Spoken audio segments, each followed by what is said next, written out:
আজি আমাৰ ইয়াতে কোকৰাঝাৰত এটা আমাৰ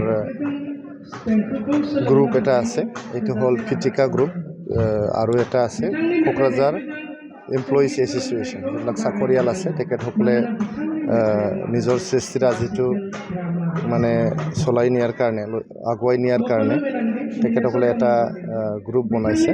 তাতে তেখেতসকলে কবিতা লিখে, কবিতা আবৃত্তি কৰে, তেখেতসকলে কিবা গল্প লিখে, আৰু বিভিন্ন মানুহে যে লেখা মেলা কৰে তেখেতসকলক একগোট কৰি তেখেতসকলে কিতাপ উলিয়ায়, আৰু তেনেকৈ কি কয় চেমিনাৰ তেনেকৈ পাতে।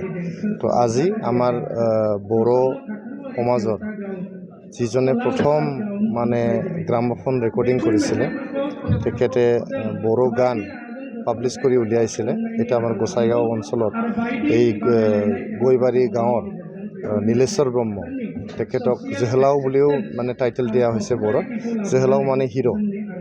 তো তেখেতৰ কৰ্মৰাজিৰ ওপৰত, তেখেতৰ জীৱনৰ ওপৰত আজি এটা ইয়াতে চেমিনাৰ পতা হৈছে। চেমিনাৰৰ লগতে তেখেতৰ যে কৰ্মৰাজি, তেখেতে যে যি কাম কৰি গৈছিল, তেখেতে যে গীত গাই গৈছিল, তেখেতে যে গীত লিখিছিল, এইবিলাকৰ ওপৰত এটা বিশ্লেষণমূলক এটা এনালাইটিকেল এটা চেমিনাৰ এটা পতা হৈছে, আৰু তেখেতসকলে ডাঙৰকৈ এটা কিতাপো ইয়াতে উলিয়াইছে।